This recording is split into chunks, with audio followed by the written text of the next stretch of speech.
I have said on the radio that there was a time I remember with shame, embarrassment, and guilt, when I thought nothing of getting behind the wheel of my car after an evening of sometimes heavy drinking.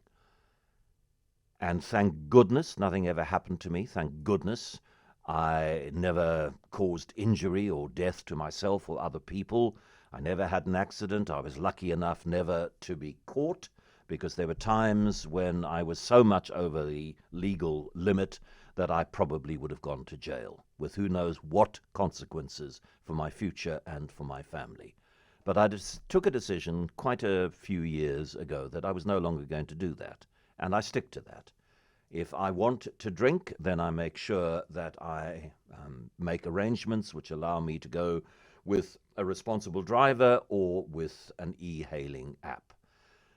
But even amongst my friends, people that I regard as generally responsible, decent South Africans, there isn't the social sanction that there should be. We sit at a table and we watch the people around the table with us, drinking more than they should, knowing that they are still going to get behind the wheel of a car. Day before yesterday, the Transport Minister, Barbara Creecy, announced plans to amend Section 65 of the National Road Traffic Act, which would lower the legal alcohol limit for drivers to 0. Barbara Creecy, good afternoon.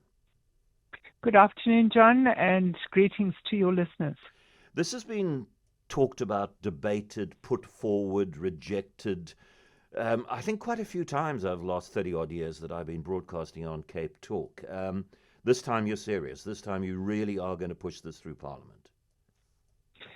I am going to give it a lot of energy and attention, because I think your introduction is really the problem that we're dealing with. And that is that because there is an allowance that one can get behind the wheel of a car after one or two drinks, we, all of us, cheat on that allowance. And unfortunately, it has very devastating consequences. Over 9,000 people have been killed on our roads in the last year, and 80% of those accidents have been caused by driver behavior.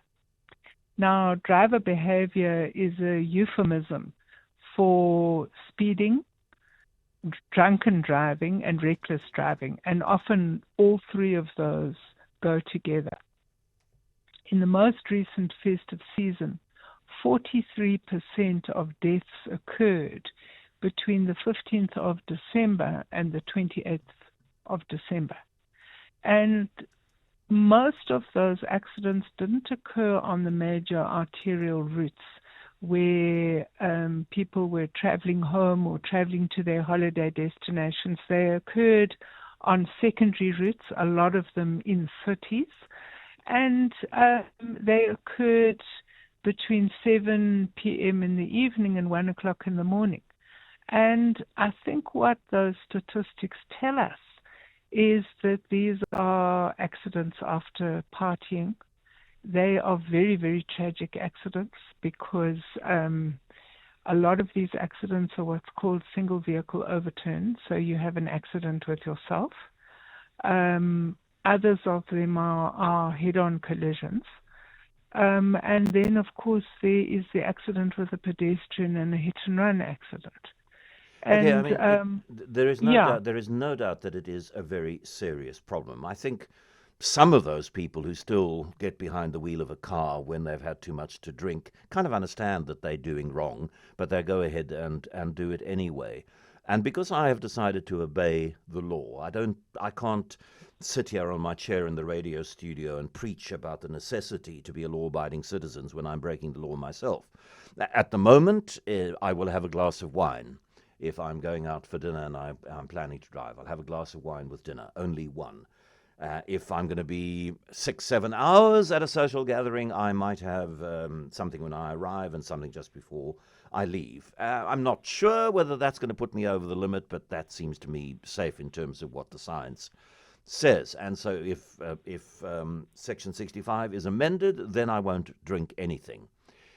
But what I'm often told by people who agree that there is a problem, they're not trying to downsize the problem in any way. They say, what's the point of reducing the legal alcohol limit when enforcement of the limit we have at the moment is so poor?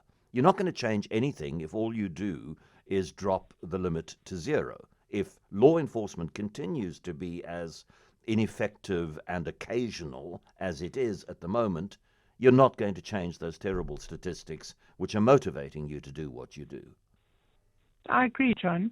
And I mean, that is why we're working incredibly hard on improving enforcement. Over the festive season, we tested 200,000 drivers for alcohol consumption. We arrested 8,500 for being significantly over the limit. And from here, we are going to be doing training with prosecutors and management and magistrates so that they understand how serious drunken driving is, because I think often it's a sort of a slap on the wrist exercise. So we absolutely agree with you that if we want to bring down road carnage, there's a whole range of interventions that are required, and better law enforcement is one of them. And that is something that we are committed to implementing, and we are working very hard with provinces and with municipalities on that at the moment. So I don't know what the international evidence is, and I don't know always how applicable international evidence is to the South African situation. But perhaps it makes things more clear, particularly if roadblocks are stepped up, because I think one of the things that maybe persuades people that it's okay, that they're going to get away with it, is during the festive season, I was out and about a reasonable amount, and I did not, in all of the times that I was driving home after having had supper with friends or supper at a restaurant or meeting friends at a wine bar, whether I was in my own car, not having drunk, or in an Uber because I had drunk, I didn't see a roadblock. And I think that's part of why people go, I'm not going to get caught. So yeah, I'm not going to get falling down drunk because that would be stupid. But I'm going to have that third, maybe that fourth glass of wine because I'm not going to get caught. Yes, I agree with you, and that is why we are putting considerable effort on this matter. And of course, I think one would also agree with those who make the point that you can't just clamp down during the festive season. You've got to be working on this throughout the year, because the majority of fatalities and accidents don't happen during the festive season.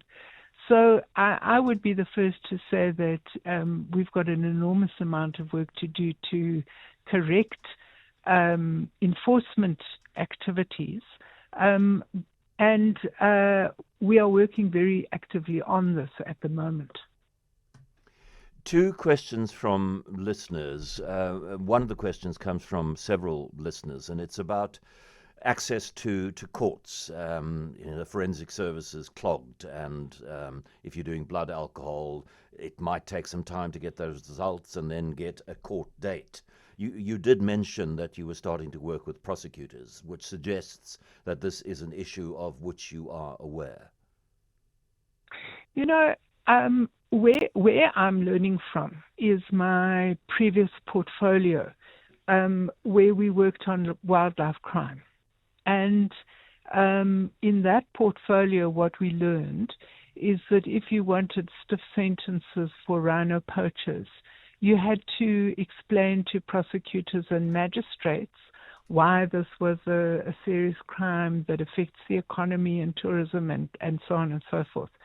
And obviously there as well, there's an incredible amount of forensic work that has to be done at the site where the rhino is killed in order that you can link the person responsible with the crime scene. So this is work that I've seen in action in a previous portfolio. I mean, we've gone from a situation where rhino poachers were getting a fine to a situation where they're getting 20, 30 years. So I think that I've learned from that. It's work that we are going to be instituting, and of course, you have to look at the whole value chain of arrest, prosecution, and conviction, which clearly does relate also to the way in which blood samples are taken and how they are stored and utilized once the case comes to court. And then the other question is one that I'm not sure that there is a technical answer to, but you might have a thought. Somebody obviously has a friend or an acquaintance or a colleague, it's not spelled out, who regularly drinks and drives and wants to know whether there is a reporting mechanism for a case like that. That's a very interesting question, and I would say probably at the moment there isn't. But something that I think is also an interesting social case.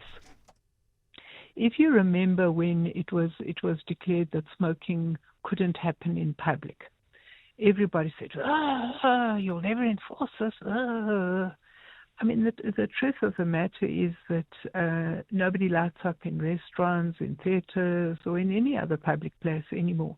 We just don't do it because we know it's not socially acceptable. And we've all policed ourselves.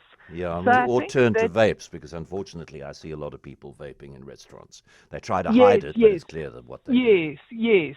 And I mean, obviously we now need to amend the legislation to say it applies to vaping as well, which, I mean, they often tell you in certain places. So I suppose, the public debate around this issue, the public hearings are going to be very important because it's all part of the public education campaign so that we all change our behavior. Thank you very much for making time to talk to us this afternoon. I really appreciate it. And we'll keep track of this as it goes through Parliament. Barbara Creecy, the Minister of Transport in South Africa.